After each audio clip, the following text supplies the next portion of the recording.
Olá, pessoal, bom dia para vocês. Sexta-feira, dia 10 de outubro, 10 de 10 de 2025, último dia de uma semana que vai terminando boa no plano da geopolítica global, porque nós tivemos ontem a assinatura dos velhos inimigos, né?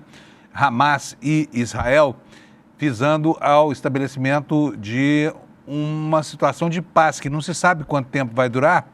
Mas é preciso lembrar aqui que depois de 2 anos exatos, né, porque anteontem foi o aniversário dessa tragédia que é a investida de Israel contra o Hamas, depois de 2 anos, finalmente surgiu uma luz no horizonte, né? E agora de manhã, o exército de Israel já prepara a saída da faixa de Gaza com a promessa de que todos os reféns, os mortos e os vivos, serão liberados até os próximos 3 dias. E o presidente dos Estados Unidos, Donald Trump, que acabou de perder o Prêmio Nobel da Paz para Maria Corina Machado, uma venezuelana que atua em favor da eleição do seu país, Venezuela, o Trump deve ir até Israel para acompanhar a libertação dos reféns. Está faturando muito, mas não faturou o Prêmio Nobel da Paz, como eu disse, porque saiu agora há pouco e passou longe do Trump. Eu acho que ficaria estranho, né? Embora muitos presidentes americanos que foram guerreiros notórios já tenham ganhado o Prêmio Nobel da Paz, seria muito difícil, né, para o Comitê do Nobel justificar, por exemplo, a escolha de um segregacionista assumido como Trump, né, para receber essa honraria, que é a maior honraria do mundo. Enfim, olha, temos um monte de informações hoje. Ontem foi um dia agitadíssimo. O ministro Barroso finalmente confirmou que vai se aposentar precocemente do Supremo Tribunal Federal. Não está com pressa de nada, vai primeiro fazer um retiro espiritual para purgar, né, a pressão toda que ele recebeu durante esses 12 anos lá no Supremo em Brasília. E foi uma gestão desse tempo, desses 12 anos, bastante prolífica, né? O ministro Barroso, que é um iluminista clássico, ele esteve à frente de muitas cruzadas nas quais o Supremo se enfiou ao longo dos últimos anos, justamente por defender a democracia brasileira. E agora fica a pergunta, quem é que vai ficar na vaga aberta por Barroso? Ontem, o ministro Lula já andou elogiando o advogado-geral da União, Jorge Messias. Mas eu quero lembrar para vocês aqui que o Palácio do Planalto, nas gestões do PT, tem um dedo podre para fazer essas indicações, né? Olha só quem é que foi indicado. Toffoli, que depois negou a Lula até uma saída para ir no velório do próprio irmão, né? E, enfim, Joaquim Barbosa e vai por aí adiante. Vamos ver quem é que vem agora. Tem uma mulher na disputa, tá? Que é a ex-presidente do Superior Tribunal Militar. Ela está na luta, a mulherada está querendo, porque, afinal de contas, o governo Lula tem aquinhoado muito mais homens do que mulheres, né? E, enfim, ele tem um compromisso com a diversidade. E a diversidade de gênero e a diversidade de sexo do governo está um pouco abalada por essas últimas indicações aí na área do judiciário, né? Onde prevalecem sempre os homens. Vamos ver se dessa vez muda isso. Mas os sinais são poucos, né? O jogo de pressões começa no dia de hoje. E a pretensão do presidente é de aprovar rapidamente um novo nome, ou pelo menos de apresentar rapidamente um novo nome, tá? Gente, tivemos ontem aqui o lançamento de Vai para a Argentina, Carajo. Foi um sucesso, 200 mil pessoas já assistiram o filme feito pelo Eduardo Moreira e a Ju Baroni. E hoje o ICL mantém o replay liberado para todo mundo que quiser assistir. Então já vou dar uma dica para você. Nesse fim de semana, se você tiver na dúvida sobre o que assistir, assiste a esse documentário, porque ele é muito importante para desmontar a mentirada que se criou em torno de Javier Milei, né? Esse personagem estranhíssimo que, com uma proposta de arrasar o Estado, tomou o poder na Argentina e está destruindo seu país. E ao mesmo tempo em que é apresentado pela extrema-direita mundial como um mito a ser seguido em vários lugares do mundo, né? Esses são os destaques de hoje, tá bom? E eu espero que você tenha uma ótima sexta-feira, que você levante tranquilo da cama. Daqui a pouco acaba o dia e você vai descansar no fim de semana. Agora eu quero conversar com meu amigo Alex. Bom dia, Alex. Cadê você? Onde é que está você? Estou aqui. Muito bem. Com a camisa do Verdão, do Uberlândia Esporte Clube. Isso aí. Alex, me conte uma coisa, que diabo de contusão tem o Neymar? Que história é essa que tem uma contusão muito estranha? E que contusão é essa? por favor, e cuidado com as palavras, meu caro Alex. Bom dia, Panuso. Bom dia, comunidade. O Amaral tá finalmente. afiado aí, com o dedo no bip, né? Ele já tá com o dedo afiado, o Amaral, aqui no bip. Então, Panuso, tem alguns boatos surgindo aí na internet, Panuso, que ele está com a lesão no ânus, porém... A gente fez aquela apuração, eu e Fábio Panunzo, e verificamos que não é nada disso, é apenas uma fake news que o pessoal tá divulgando aí na internet. O que o Neymar tem, Panunzo, nada mais, nada menos, é uma lesão no músculo reto femoral da coxa direita, que teve ali a lesão no jogo contra o Atlético Mineiro lá em setembro, Panunzo. Foi essa lesão mesmo. Essa lesão estranha dele não era verdadeira, então, né? Felizmente, né? Porque pode ser acusar o Neymar de um monte de coisa. Mas... Agora, o Neymar anda às voltas com coisas aí na internet que eu vou te falar, pavorosas, né?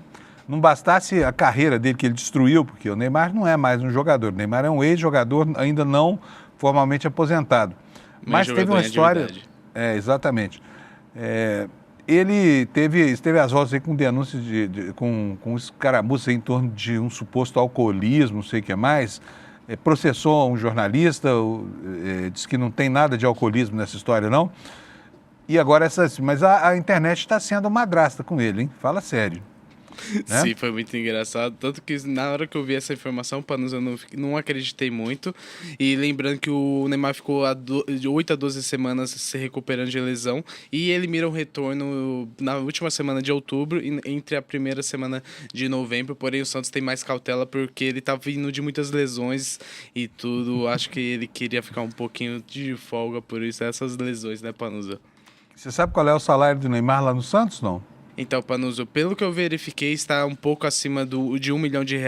Lembrando que ele abateu o valor, porém, nisso ele pegou alguns valores encontrados de patrocínio entre essas questões. Ele abaixou o salário, porém, ele conseguiu uma porcentagem. E o que ele mira mesmo é lá na frente. Se o Santos virar uma SAF, provavelmente ele e o Neymar pai vão tentar comprar e se virar um acionista majoritário ali do Santos. Então, ele já está pensando mais no futuro do que no atual, Panuso. Então, quer dizer, de jogador passa a ser dono do Santos, né? Isso. Passa a ser sócio do Santos.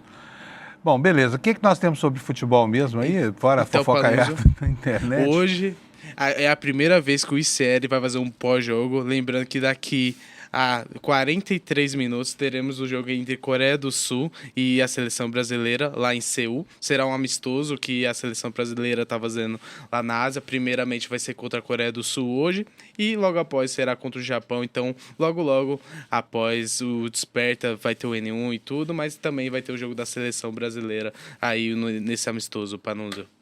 Muito bom, tá ótimo então. Vamos Alex, se precisar, volta com outros comentários aqui para Bora. desmentir certas aleivosias que se falam na internet contra ex-jogadores de futebol, né? Pessoal, então, saiu agora há pouco, saiu às 7 horas da manhã em ponto, o Comitê do Nobel anunciou o vencedor da edição deste ano do prêmio mais importante dentre todos no planeta, né?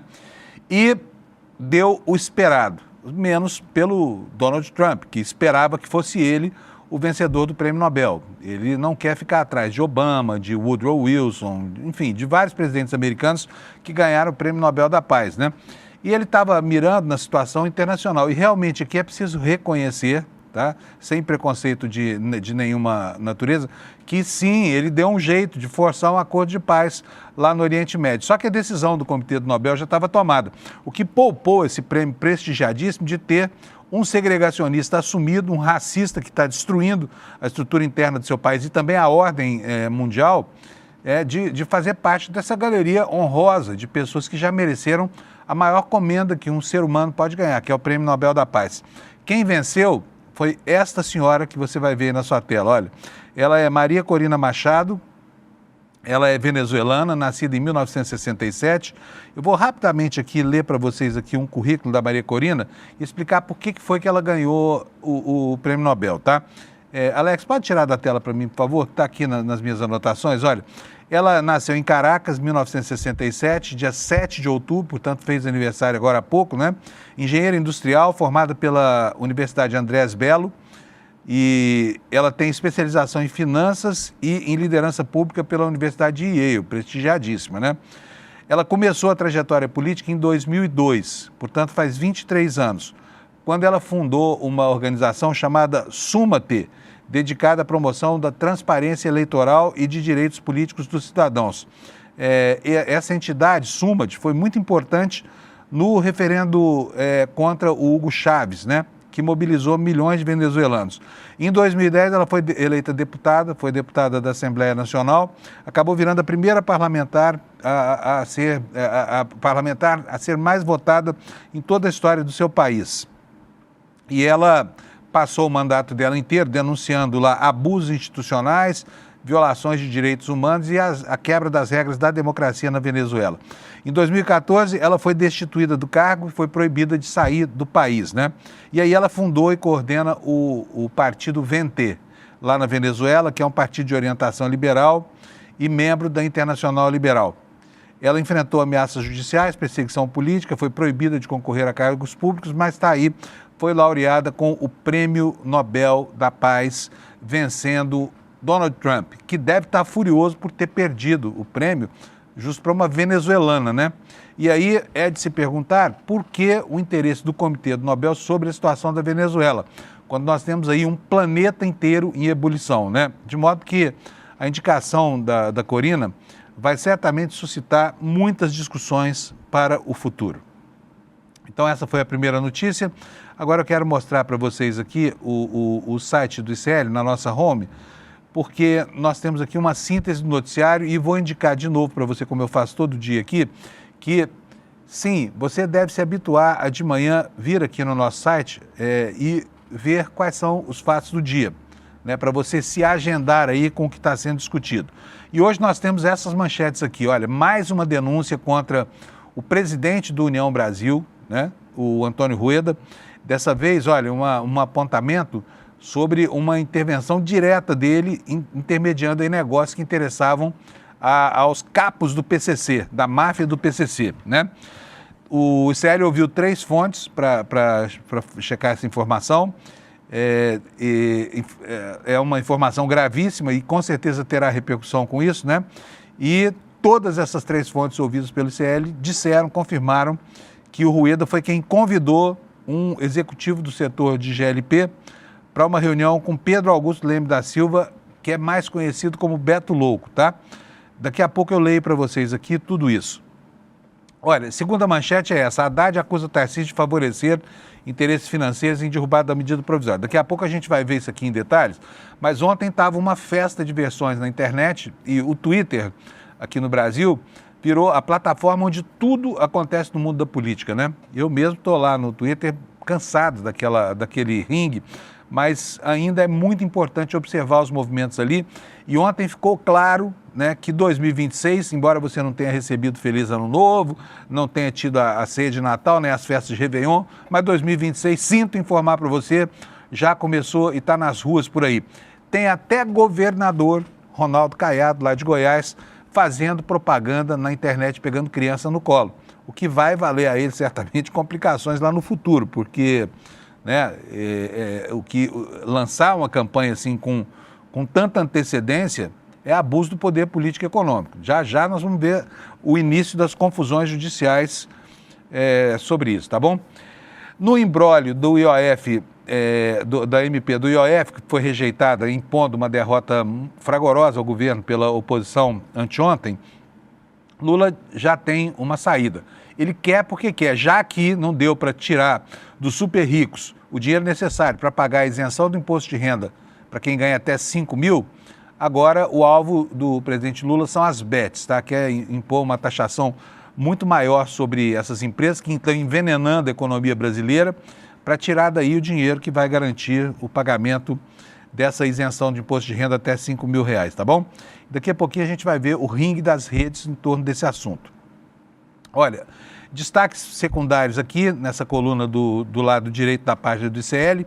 Emendas PIX de Zanata e Zé Trovão pagam contratos suspeitos de fraude.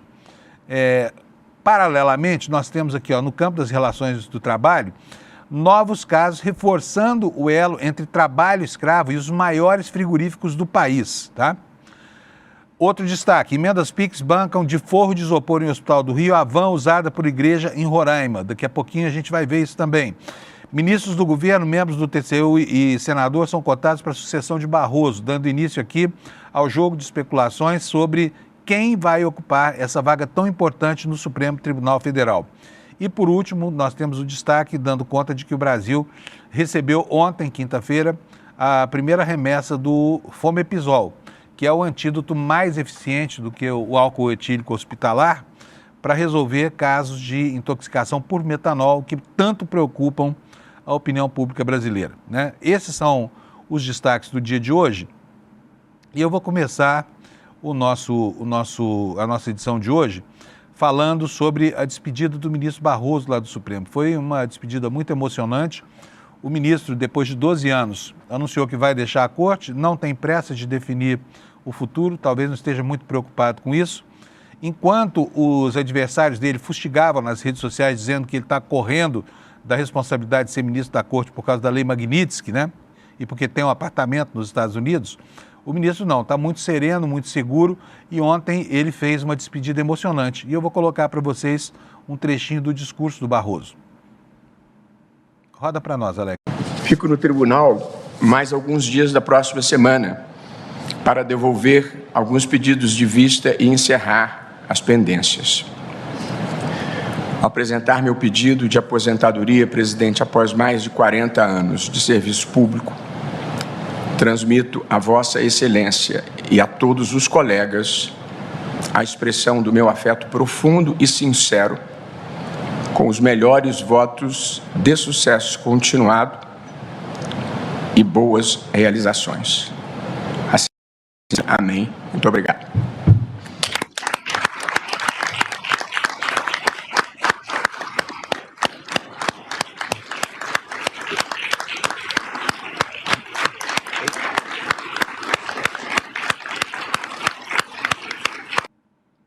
Embora muito assertivo, né, o que lhe valeu escaramuças com os próprios colegas, o ministro Barroso deixa a Suprema Corte como um ministro muito respeitável. Ele aguentou um rojão incrível ali na presidência do Supremo Tribunal Federal.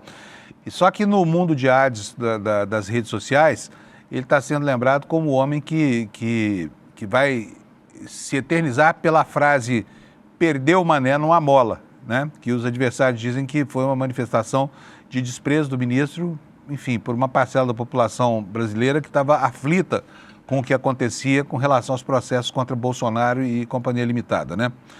Gente, e agora? Quem é que vai ocupar a vaga deste senhor que se aposenta, né? Há 4 candidatos, pelo menos, cotados, e um desses candidatos é mulher. Eu vou ler aqui para vocês uma matéria da Verinha Rosa, do Estadão, que apurou lá, abrindo aqui esse movimento de especulação em torno dos nomes que vão sucedê-lo, né?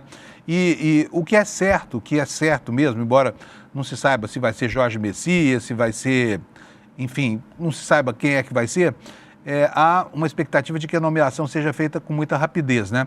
O ano está acabando, daqui a pouco o Congresso está em recesso, o nome apontado pelo presidente precisa ser sabatinado, mas o que se espera é uma decisão rápida, né? Ao contrário do que tem acontecido durante o governo Lula, que demora demais para fazer essas indicações. O que nos conta a Vera Rosa do Estadão?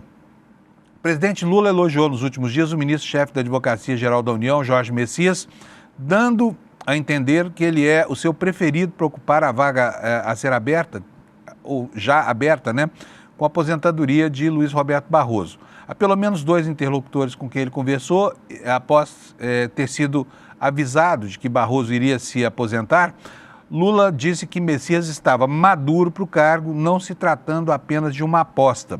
O presidente afirmou ainda estar ciente da pressão que receberia para nomear outros candidatos, mas não parecia disposto a ceder nessas conversas.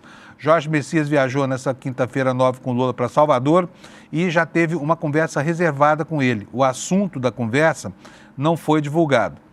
Quem é Jorge Messias, que você conheceu, foi apresentado ao país como o Bessias, né, que a ex-presidente Dilma Rousseff dizia num telefonema que Sérgio Moro ilegalmente divulgou, que iria levar a Lula o ato de nomeação dele para um ministério para evitar a sua prisão quando ele estava sendo perseguido por Sérgio Moro. Esse Messias é o Jorge Messias, que virou o advogado-geral da União, o AGU. E ele tem uma relação de estrita confiança com o presidente Lula, com o senador Jacques Wagner e também com o ministro Fernando Haddad. Continua aqui a Vera Rosa na sua matéria. No ano passado, Messias quase chegou à corte, mas Lula optou por Flávio Dino para o lugar, que antes era ocupado pela ministra Rosa Weber, sob o argumento de que, então, o ministro da Justiça tinha um perfil jurídico e também político. A escolha de Lula para o Supremo é crucial nesse momento da relação entre o Palácio do Planalto e o Congresso, quando o governo tem sofrido sucessivas derrotas, né? E muitas delas vão acabar sendo judicializadas. Na prática, em um cenário de turbulência como o atual, o Supremo é que tem atuado para dar governabilidade ao presidente da República, tá?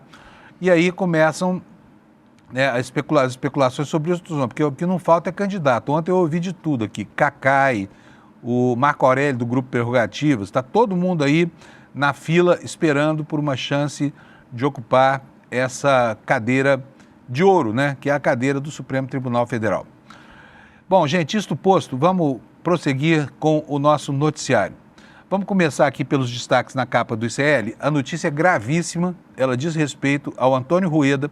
O Antônio Rueda foi denunciado aqui no ICL pelo piloto do avião onde voavam os cabeças da lavagem de dinheiro do PCC, e agora se sabe que o Rueda também andou intermediando reuniões entre PCC e empresários do setor de gás, tá? Esse Rueda é rápido nas articulações dele, né? Vamos ver aqui o que é que nos diz, o que é que nos conta essa reportagem, tá? A matéria, a manchete você está vendo aí, Rueda esteve em reunião com o chefe de esquema do PCC, que negociava a venda de empresa de gás, informação confirmada ao ICL por 3 fontes, tá? Matéria do Flávio VM Costa, da Alice Maciel do ICL Notícias, e que eu passo a ler para vocês aqui. O presidente do União Brasil, Antônio Rueda, atuou como intermediário em uma negociação para a venda de uma empresa de gás de cozinha ligada à dupla acusada de comandar um mega esquema de lavagem de dinheiro que atendia ao PCC, de acordo com 3 líderes do mercado que pediram anonimato por temerem represálias. Conforme esses relatos ouvidos pelo ICL, em abril de 2024, Rueda convidou um executivo do setor de gás liquefeito de petróleo para uma reunião em Brasília. Com quem? Com Roberto Augusto Leme da Silva, que se apresentou na ocasião como investidor de uma empresa chamada Tanque Gás. Um mês depois, os ativos da empresa foram vendidos para uma firma de São Paulo, a Consigás. Roberto Leme, que todo mundo conhece como Beto Louco, e Mohamed Hussein Murad, que é o primo do PCC, né, são apontados pela Polícia Federal e pelo Ministério Público como líderes de uma rede de lavagem de dinheiro por meio de fraudes fiscais no setor de combustíveis e o uso de fundos de investimento da Faria Lima, por meio de fintechs, né, e de bancos de investimento que gerenciam os fundos dessa gente. Uma investigação do ICL Notícias revelou que os 2 suspeitos também atuavam no mercado de GLP, conhecido como gás de cozinha, né, mais popularmente. Beto Louco, Primo e Rueda viajavam em jatos executivos operados por uma mesma empresa de aviação, uma empresa chamada TAP, Táxi Aéreo Piracicaba, segundo depoimentos prestados à PF pelo piloto Mauro Matozinho, que nós, em primeira mão, ouvimos aqui no ICL. Ex-funcionário da TAP, o Matozinho afirmou que o presidente do União Brasil é o sócio oculto de 4 aeronaves ligadas à empresa, o que Rueda negou em seguida. Procurado pela reportagem, Rueda também negou ter participado de qualquer reunião realizada com Tanque Gás. Porém, ele não respondeu se conhece ou não conhece Beto Louco ou Primo, apesar de ter sido perguntado 3 vezes a respeito. O que ele disse foi o seguinte: repudio de forma veemente essas insinuações levianas e politizadas. Desconheço qualquer reunião ou tratativa mencionada e nego categoricamente qualquer vínculo com o que foi citado, afirmou Antônio Rueda. Nunca tive relação sobre esse tema, não conheço essa empresa, não considero sério esse tipo de ilação. Trata-se de uma tentativa de criar fatos inexistentes sem base ou responsabilidade. Minha trajetória empresarial e política é pautada pela transparência, responsabilidade e trabalho, completou aqui o chefão do União Brasil. A reportagem voltou a questionar Rueda ontem sobre a reunião, uma semana depois do primeiro contato. O presidente do União Brasil não respondeu, também procurados os advogados de Beto Louco e Primo não responderam. Portanto, segue aqui, né, esse assunto gravíssimo nas páginas do nosso ICL, tá? Vamos passar agora, gente, para a guerra que está aberta na internet. Daqui a pouquinho nós vamos ter conosco o Lula Costa Pinto. Ele entra às 7h30 e eu vou mostrar aqui para vocês o que está acontecendo hoje na internet, né? Como se sabe, o governo foi derrotado, né, na votação da medida provisória 1303 e perdeu assim o mecanismo de financiamento do maior benefício concedido por ele ao longo de todo o governo, que é a isenção do imposto de renda para quem ganha até R$5.000. Ora, algumas pessoas atuaram muito para imprimir ao governo e para impor ao governo essa derrota. E uma delas, com certeza, foi o governador de São Paulo, Tarcísio de Freitas, né? Que está sendo, não por acaso agora, chamado de defensor dos super ricos. E é mesmo, porque afinal de contas, a aplicação do IOF a essa cesta de investimentos, que era como era proposto na medida provisória, ela era exatamente para tirar dos super ricos um pouquinho de nada do dinheiro que eles ganham para financiar a base da pirâmide tributária, né? E houve uma participação efetiva de Tarcísio. Mas o Tarcísio não quer que se fale sobre isso. E ontem ele estava todo nervosinho na internet, falando lá cobras e lagartos, dizendo para o ministro Haddad ter vergonha de algo que ele mesmo fez, tá? E nós vamos mostrar para vocês quem é que fala. Não foi Haddad que disse que o governador de São Paulo trabalhou defendendo o super rico, não. Foi o líder do PL, Sóstenes Cavalcante, o líder do partido que quer porque quer ter Tarcísio como quadro seu para disputar uma eleição presidencial. Então, eu vou começar pelo chilique do Tarcísio ontem na internet, grosseiramente dizendo que faltou vergonha ao ministro Fernando Haddad. Roda para nós, por favor, Alex. Pessoal, a gente está aqui numa agenda no interior, trabalhando firme aqui em prol do estado de São Paulo, mas deixa eu interromper vocês um minuto, porque paciência tem limite. Há meses, a gente vem sendo alvo de uma ampla campanha de desconstrução de imagem, reputação por parte do PT. Ofensas, mentiras, nas redes sociais, tudo certo, nada diferente do que a gente sempre viu no PT. A estratégia do PT sempre foi essa: vender um mundo perfeito na publicidade, gastando o seu dinheiro para isso, para espalhar também medo, o ódio em cima de quem pensa diferente deles. Mas eu quero chamar a atenção para um fato que beira o absurdo. Agora o PT quer me acusar de ter trabalhado para evitar que o governo cobre mais impostos da população. Estou trabalhando por São Paulo, para mudar a vida das pessoas, para fazer a diferença. É isso que a gente está fazendo, por exemplo, com a tabela SUS paulista, que está revolucionando a saúde do Estado. É isso que a gente está fazendo, trazendo tecnologia para combater cada vez mais o crime organizado, gestão séria, entregando obras que estavam paradas, enfrentando problemas de décadas, como a questão do Rodoanel, o metrô da linha 17, aquele metrô da Copa, a Cracolândia. Agora, ficar jogando uns contra os outros de forma absurda e querer que a população apoie aumento de impostos, e eram 10 impostos que iam ser aumentados ontem, ninguém, nem eu, nem o país vai apoiar. Já chega. Vamos parar de inventar culpado. Tenha vergonha, Haddad. Respeite os brasileiros, cortem gastos, pensem que a gente precisa governar, a gente precisa sair do palanque, a gente precisa trabalhar e fazer a diferença, que é isso que a gente está fazendo aqui em São Paulo. Bom, então vamos lá, vamos começar a botar os pingos nos is aqui, porque muito do que o governador falou aí é mentira, né? Primeiro que a acusação não partiu do PT. Então vamos esclarecer logo esse ponto aqui para depois a gente falar dos outros, tá? Quem disse que o governador Tarcísio de Freitas estava se empenhando para proteger os super ricos desses tais 10 impostos, na verdade é um imposto só, essa é outra informação errada. É só o IOF, ele incidiria por 10 tipos de aplicações sobre as quais ele hoje não incide. Então é só um imposto, não era 10 impostos. Todos eles tirando dos mais ricos para dar um pouquinho desse imposto para os mais pobres do país, né? Mas vamos ver agora, então, quem foi que disse, junto com o Carlos Zaratini, que é do PT e foi o relator da MP 1303, que o Tarcísio é que tinha liderado a banda, era o maestro dessa banda que impôs a derrota ao governo e a vitória aos super ricos que não vão mais precisar pagar imposto sobre operações financeiras. Com a palavra, Sóstenes Cavalcante, líder do PL. Roda, Alex, por favor. Eu quero agradecer alguns governadores que trabalharam muito esta noite. Governador Tarcísio do estado de São Paulo, que inclusive já foi atacado na outra tribuna, porque começam a se preocupar com o Tarcísio. É o principal estado do país, um estado que ele vem enfrentando o crime organizado como poucos governadores. E, governador Tarcísio, receba do alto da tribuna da Câmara dos nossos deputados o nosso reconhecimento, a nossa gratidão por todo o seu empenho.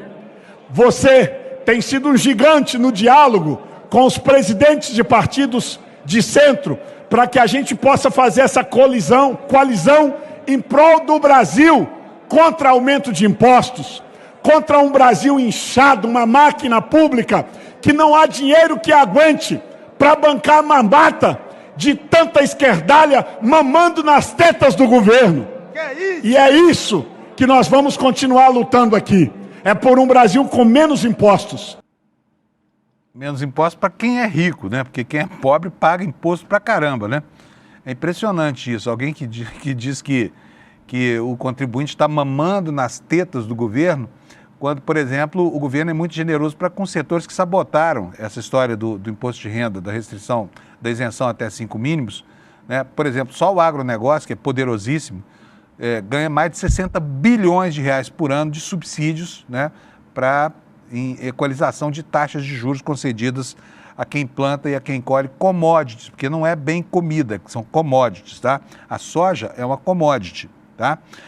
Bom, vamos lá. Reação do ministro Fernando Haddad. O ministro Fernando Haddad ficou pé da vida com essa história de ser chamado, de dizer que faltou vergonha ao ministro Fernando Haddad. Muito mais diante de uma falsificação como essa que o governador cometeu, de acusar o PT de estar fazendo campanha contra ele, quando é notória a atuação, como vocês viram aí, a partir do que nos disse o Sóstenes Cavalcante. Vamos ver o que foi que o Haddad respondeu para o governador nervosinho, Tarcísio de Freitas. Roda. Faz poucos dias o Brasil deu um passo histórico. Todos acompanharam. Com a força do povo nas ruas, a PEC da blindagem foi enterrada e nós aprovamos a nova tabela do imposto de renda. Uma conquista que zera o imposto de quem ganha até 5 mil e alivia o bolso de quem ganha até 7.300. Como você sabe, para permitir essa conquista, o governo escolheu o caminho mais difícil, mas também o mais justo. A conta da isenção será paga pelos super ricos. Avançar com responsabilidade na direção da justiça social requer equilíbrio e coragem. Não adianta dar com uma mão e tirar com a outra. Para verdadeiramente garantir direitos e combater as desigualdades, é preciso também enfrentar privilégios. Com esse mesmo intuito, apresentamos a medida provisória 1303. Para garantir os investimentos em saúde, educação e previdência de 2026, a medida buscava cobrar o mínimo de bilionários, bancos e bets, uma operação simples e justa. Proteger os direitos daqueles que ganham menos, cobrando a justa parte dos que ganham muito e não pagam quase nada. Apesar de muita negociação, ontem o lobby dos privilegiados prevaleceu no Congresso e derrubou essa medida. Não foi descuido, foi escolha. A escolha consciente de tirar direitos dos mais pobres para proteger os privilegiados. É a resposta do ministro Fernando Haddad a essa acusação do governador Tarcísio de Freitas. Você entende o clima eleitoral por trás desses movimentos todos? Bom, mas vamos mostrar uma última reação e depois eu vou chamar o Lula Costa Pinto para nos ajudar a entender esse momento político, tá? O presidente Lula também falou ontem e falou grosso. Roda para nós, Alex, por favor. Eu estou muito otimista. Eu tenho a convicção, Juliana, que nunca houve na história do Brasil, te digo isso olhando assim nos teus olhos e dizer ao povo da Bahia, nunca houve na Bahia política de inclusão social e nunca houve no Brasil que chegasse perto daquilo que a gente está fazendo de inclusão social. E é exatamente essa inclusão social que faz com que as pessoas mais pobres subam um degrau na escala social. Um degrau. E aí eu fico muito triste porque ontem o Congresso Nacional poderia ter aprovado para que os ricos pagassem um pouco mais de imposto. É engraçado porque o povo trabalhador paga 27,5% de imposto de renda do seu salário. E os ricos não querem pagar 12%, não querem pagar 18%. Então eles acham que ontem eles votaram, derrotamos o governo. Não derrotaram o governo, derrotaram o povo brasileiro. Derrotaram a possibilidade de melhorar a qualidade de vida do povo brasileiro, tirando mais dinheiro dos ricos e distribuindo para os pobres. Foi isso que aconteceu ontem no Congresso Nacional. Muito bom. Temos aí, então, todos os lados importantes envolvidos com essa questão e agora eu vou chamar o nosso lado aqui, o nosso Lula, o Lula Costa Pinto. Bom dia, Lula. Cadê você? Tudo bem, Lula? Tudo bem, Fábio, né? Obrigado por me chamar depois do outro Lula, né? Do seu xará, né? Aliás, uma homenagem prestada pela dona Lindu a você. Você viu que essa semana o Lula falou sobre o pai dele, né? Pela primeira vez. Foi uma coisa bem, inclusive, bem emocionante, falando como o pai abandonou a mãe. Enfim, mas isso não tem nada a ver com o que nós estamos falando aqui. Vamos prestar atenção ao momento presente, que já está muito controvertido, né, Lula? Lula, antes de você começar, eu quero te mostrar um outro vídeo. Quero ver como é que você analisa isso aqui, porque eu achei uma curiosidade. Esse vídeo é de ontem, não é de hoje, tá? Eu vou colocar mais por uma curiosidade.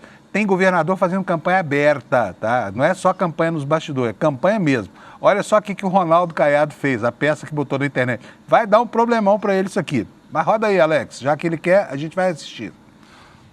Se eu for eleito presidente, eu vou subir a rampa do Planalto só com criança. Isso é uma coisa que eu tenho na minha cabeça. E não tem nada mais gratificante na vida do que isso. Se Deus me der essa oportunidade, eu vou subir a rampa do Planalto só com criança. Não vou querer ninguém do meu lado que não seja criança, para eu poder chegar ali dentro. Eu acho que é isso que dá esperança, né?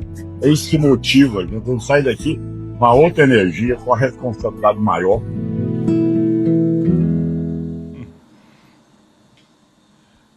Pois é, Lula. Depois de abraçar a criança, o próximo passo é começar a comer pastel de feira, né?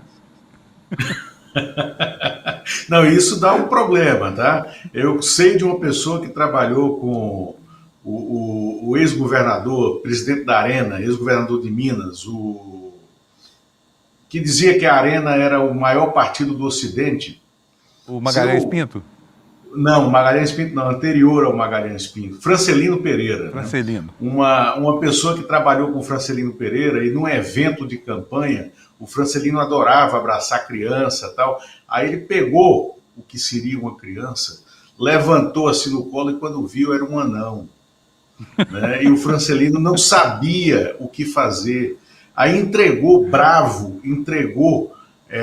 aquela pessoa que estava nos braços dele para o assessor que estava ao lado. Né? Foi uma situação constrangedora. O Caiado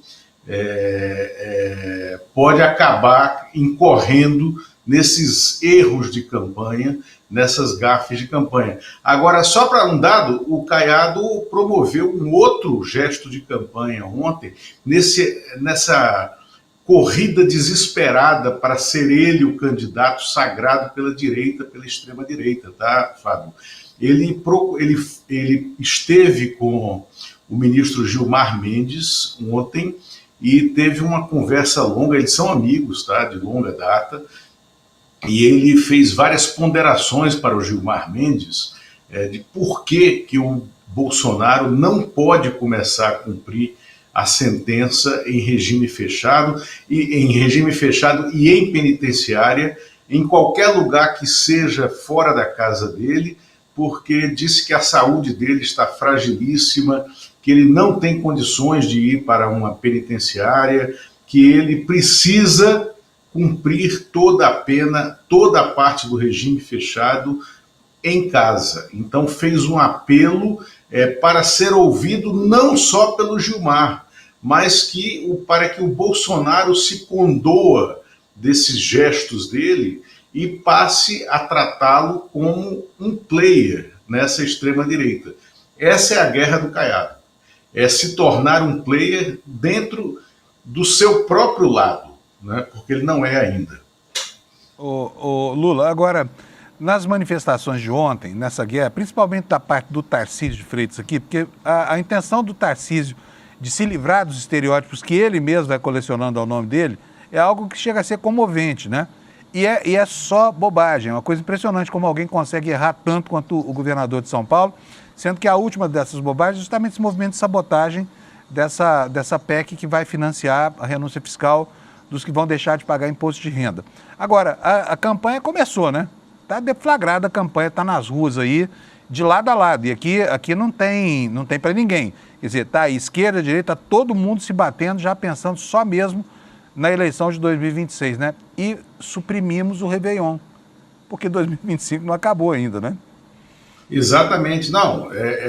2026 já está na rua, né? Todos esses gestos e reorganizações de campanha mostram isso, E tem um dado nessa fala do Tarcísio. Eu acho que a gente tem que observar por que Tarcísio escolheu o ministro Haddad, que provavelmente disputará a eleição para o Senado por São Paulo, e não o presidente Lula como alvo, né, da sua eclosão de maus bofes, né, ontem nessa fala que ele promoveu. Porque o governador Tarcísio de Freitas está focado na reeleição para o governo de São Paulo. Quem luta para que Tarcísio assuma a candidatura a presidente é esse pool de partidos da extrema-direita, Valdemar da Costa Neto, Ciro Nogueira, Antônio Rueda, né? Esse grupo. Você não vê nesse grupo o Marcos Pereira, presidente do Republicanos, que é o partido do Tarcísio, né? O Marcos Pereira está calado, está na recolha, está no recuo da maré, porque o Marcos Pereira, primeiro que ele sabe que se o Tarcísio for candidato a presidente, ele sairá do Republicanos, ele irá para o PL, como está posto e colocado pelo Bolsonaro e pelo Valdemar da Costa Neto, né? Então, quem está empurrando o Tarcísio para a eleição presidencial é esse pool, né, de presidentes de partidos da extrema-direita. E o próprio Tarcísio, ao trazer o Haddad para o palanque nessa fala de ontem, deixou claro que o foco dele é São Paulo. A resposta do Haddad foi precisa, né? A resposta do Haddad vai justamente em linha com o que o presidente Lula falou ontem. E aí eu vou entrar já aqui no tópico que eu quero falar, Fábio, que a gente tinha combinado, que é o seguinte: como o presidente Lula está governando neste momento. Depois da derrota da MP 1303, né, o presidente Lula, conversando com dois aliados internamente, disse: olha, não me derrotaram nem deram recado algum, né, para mim. O que está acontecendo é que essa MP promovia justiça social. Esse pessoal da direita está mostrando ao povo como eles pensam, quem eles protegem. E o povo sabe que o governo precisa investir mais nos programas sociais. O povo entende tudo e depois dá o seu recado nas urnas. Então, essa foi a maneira como o presidente Lula leu a quente a derrota que o seu governo recebeu, né, no plenário da Câmara dos Deputados, com a retirada de pauta da MP 1303, que promovia todos aqueles ajustes sociais que o Haddad falou aqui no vídeo que você trouxe. Agora, quem é esse Lula deste momento? Veja bem, a gente vinha numa escalada de boas notícias, numa escalada de pacificação do ambiente político, porque o governo vinha colhendo ótimos resultados, como vem, tá? Na diplomacia, na economia, nos indicadores sociais, como do desemprego. Nós, na semana passada, tivemos a divulgação do terceiro mês consecutivo em que o índice de desemprego fica abaixo de 6%. Isso não acontecia desde 2012 na série histórica, e isso configura um país a pleno emprego. Um país a pleno emprego, um ano antes da eleição, né, e muito diferente daquele quadro de caos econômico que se pintava. E foi por isso que produziram aquele resultado da MP 1303 para criar artificialmente uma situação econômica de agenda negativa para o governo, porque essa é a única coisa que restou para eles, é brigar por um país que se desestruture. É o jogo do quanto pior, melhor. Agora, o presidente Lula está num momento de alta satisfação pessoal, Fábio. Por quê? Porque ele acha que as poucas mudanças que ele fez no ministério dele há alguns meses, mudanças que demoraram a ser feitas, foram cruciais para que ele estivesse agora colhendo esses resultados positivos. Ele considera que a troca, a colocação da Gleisi Hoffmann na Secretaria de Relações Institucionais, no lugar do ministro Alexandre Padilha, que foi deslocado para a Saúde, aonde está pleno, né? Se você pega o ministro Padilha, né, sentado naquela cadeira de ministro da Saúde, o que ele vem fazendo nos últimos meses, não só do ponto de vista público, mas também no atendimento aos parlamentares, desmontando as bombas que o Centrão deixou lá dentro quando exerceu o Ministério da Saúde com o Ricardo Barros, desmontando as bombas que são bombas administrativas, que têm laços com atos de corrupção que foram cometidos lá dentro, mas também no atendimento de emendas parlamentares. Isso é notável, porque ele tirou da sala um bode político de alta octanagem contra o governo dele. A ministra Gleisi, dentro do Palácio, com a experiência de articulação política que ela tem e, sobretudo, com o diálogo que ela tem mais à esquerda, com os partidos da base e dentro do próprio PT, tem sido muito importante para uma reorganização política. Isso sem falar na comunicação. Quer dizer, a chegada não é só do Sidônio Palmeira, é do Sidônio Palmeira com o Laércio Portela na Secretaria de Imprensa. Isso destravou completamente o diálogo, primeiro do presidente com os veículos de comunicação, seja os veículos da mídia tradicional ou familiar, como alguns chamam, né, seja da mídia independente. Né? Você vê que o presidente Lula está mais presente em diversos programas, há uma representatividade regional nessa escolha dele de para onde falar, mas, sobretudo, o que o presidente fala, os discursos presidenciais, as mensagens presidenciais têm uma lógica, têm uma estrutura, não se comete erros, né, como foram cometidos, tá, nos 2 primeiros anos desse terceiro mandato.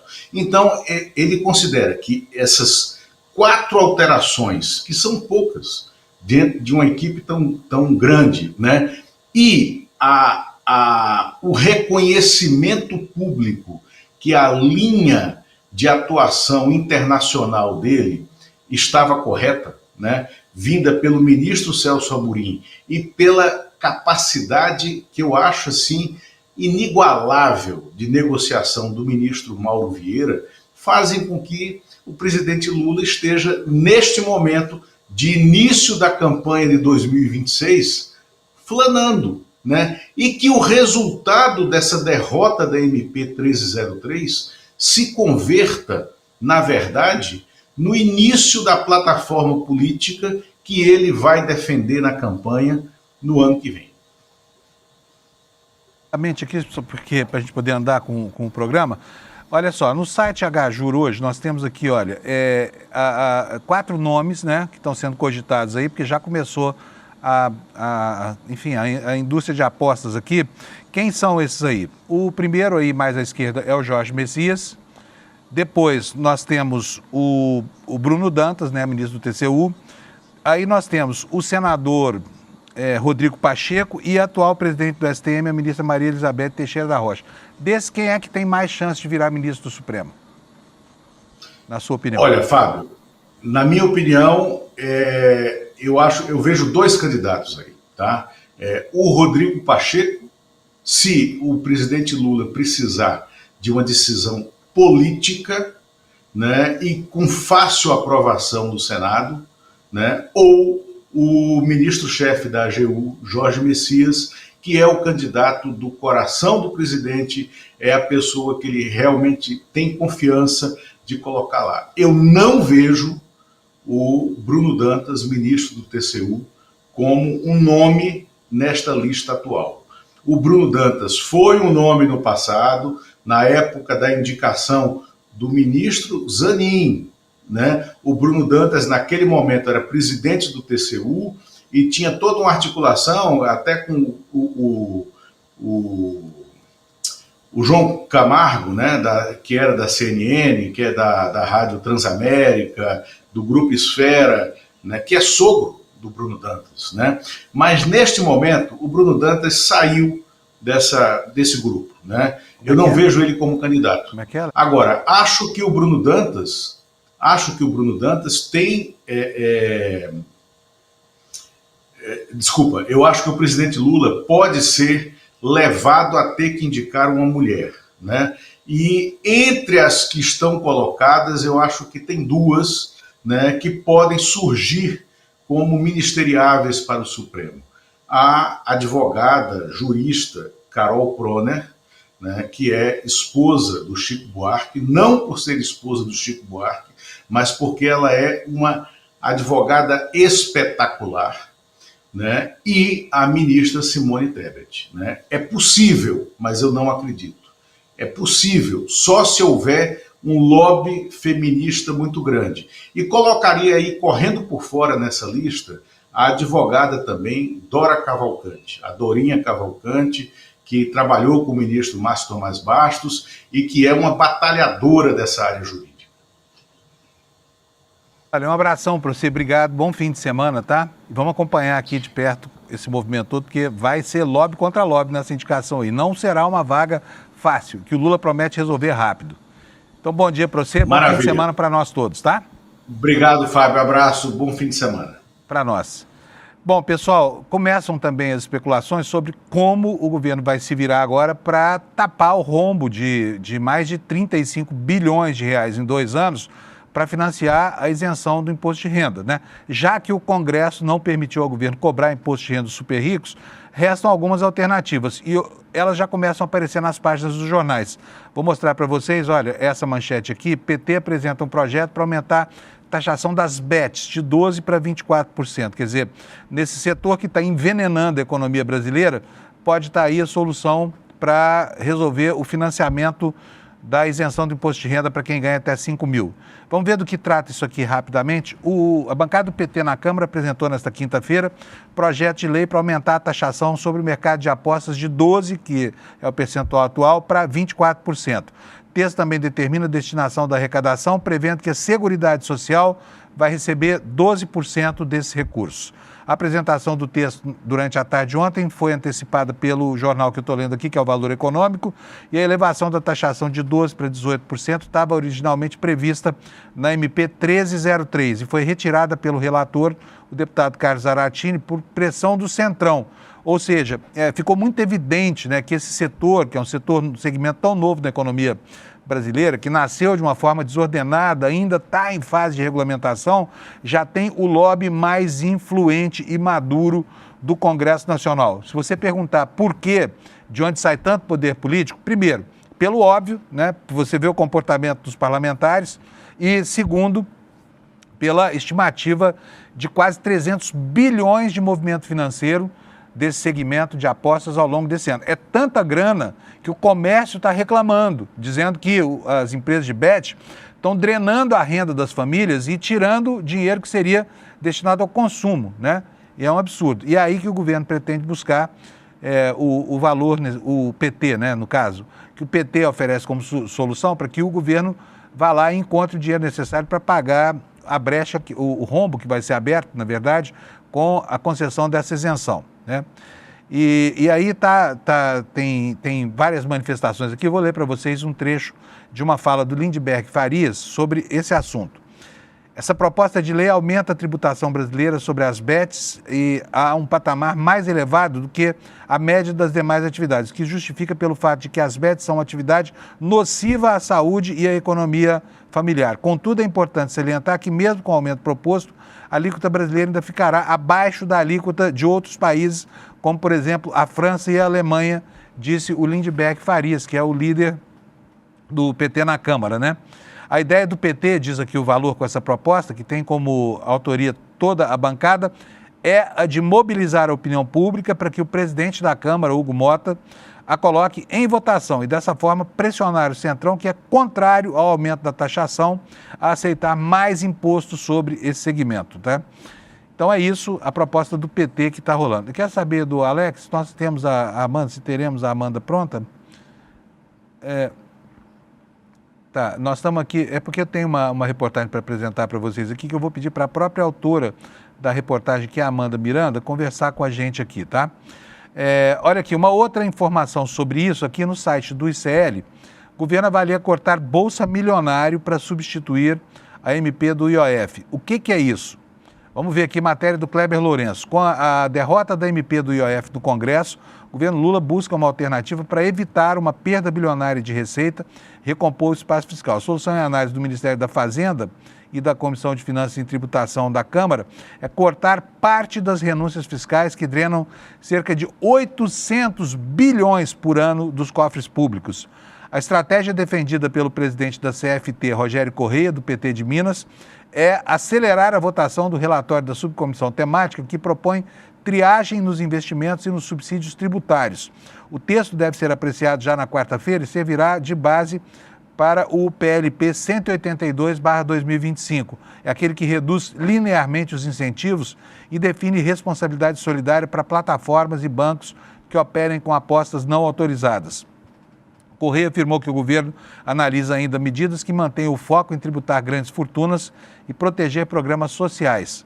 Ele diz o seguinte: as hipóteses que o governo está vendo nisso são no sentido de continuar a proposta de taxação dos ricos e de não permitir cortes nos programas sociais. Então, uma das hipóteses que nós vamos ver é colocar para andar projetos que dizem respeito à diminuição da renúncia fiscal e de benefícios fiscais. Eu falei agora há pouco para você que só a agricultura brasileira, a grande agricultura, consome aí 60 bilhões de reais, dá para pagar 2 vezes essa isenção do imposto de renda, né, de subsídios por equalização, para equalização de taxas de financiamento, tá bom?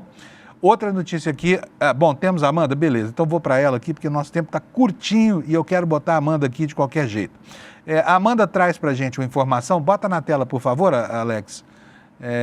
A Amanda traz uma informação de que essas emendas PIX, né, de 2 deputados lá de Santa Catarina, estão sendo desviadas numa pequena cidade, né, em programas de asfaltamento. Deixa eu chamar a Amanda. Amanda, cadê você, Amanda? Bom dia, tudo bem, Amanda? Bom dia, meu querido, tudo bem? Que prazer estar aqui. Bem-vinda aqui ao Desperta. Tirei a Amanda cedo da cama hoje, na verdade ela já estava fora da cama fazia tempo, né? Amanda, me explica, o que as emendas PIX da Zanata e do Zé Trovão têm com esses contratos? E conta para nós como é que o dinheiro sai do bolso do contribuinte via emenda PIX e acaba indo para esquemas através de empresas prestadoras de serviço. Com você. Bom, a gente está aí numa fase de ter acesso... Áudio? Tá ouvindo? Estamos sem o áudio da Amanda. Alex, dá para resolver?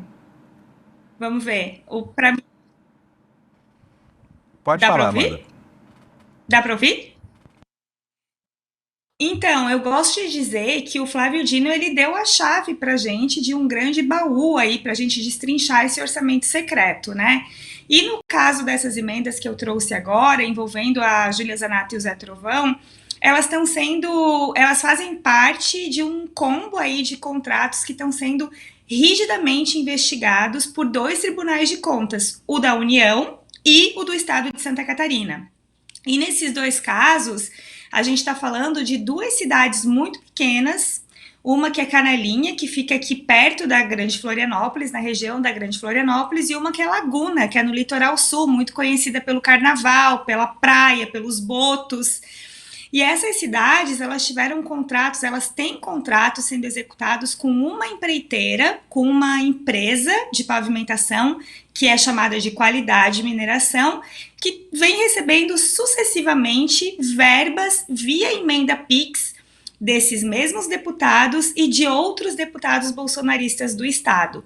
Nesse caso que a gente está trazendo hoje, a gente fala de 2 contratos que têm suspeitas gravíssimas de superfaturamento, de danos ao erário, e eles utilizam, por exemplo, o recurso de ficar aditivando o contrato com a desculpa de que existe a inflação, de que os preços estão mais altos, e eles acabam usando materiais de baixa qualidade para usar também nesses projetos que são tão importantes para a população. A gente tem ruas que precisavam de sistemas de drenagem e de pavimentação adequados e que tiveram obras de péssima qualidade, para fazer um trocadilho com o próprio nome da empresa, né? E que foram entregues para a população em condições quase que precárias. Então, é uma situação muito grave que o orçamento secreto agora nos dá a chance de conhecer. Agora? Só que hoje o áudio está complicado. Mas, Amanda, eu estou dizendo que nós não temos, infelizmente, nós não temos mais tempo, mas a próxima vez a gente vai ter mais tempo para você. Prometo, tá bom? Obrigado pela sua matéria. Bom dia para todo mundo. Bom dia, gente. Amanda Miranda, e você pode ler a reportagem dela no nosso site, aqui no iclnoticias.com.br. Está acabando, só quero dizer para você que não conseguiu ver o espetacular documentário feito pelo Eduardo e pela Ju Baroni, Vai para a Argentina Carajo, que o replay está aberto. Então, vá ao nosso site, procure lá o link, tá bom? Ou você pode ir por aqui, olha, icl.com.br/reprise, mas não deixe de assistir, tá? Não perca a oportunidade de entender como é construído o mito do Milei, tá? Essa fake news global que a extrema-direita apresenta como um grande sucesso de administração da economia argentina, mas que, como demonstra muito bem o Eduardo Moreira, não passa de um blefe, tá? Um blefe que está levando a Argentina ao colapso econômico. Gente, bom dia para vocês, boa sexta-feira, obrigado pela audiência. A gente se encontra aqui na segunda-feira às 7 da manhã. Tchau, bom fim de semana para todo mundo. Sucesso estrondoso. Milhares de pessoas assistiram o nosso documentário Vai para a Argentina e entenderam por que Javier é hoje a maior fake news do planeta. Se você não assistiu o lançamento, uma boa notícia para você. A gente liberou por mais alguns dias o replay do filme. Então, se você quiser assistir a uma sessão gratuita desse filme, você tem poucos dias. Juntar sua família, seus amigos e assistir. Sugestão minha? Assiste. Você vai ver um mito cair diante dos seus olhos. Bom filme.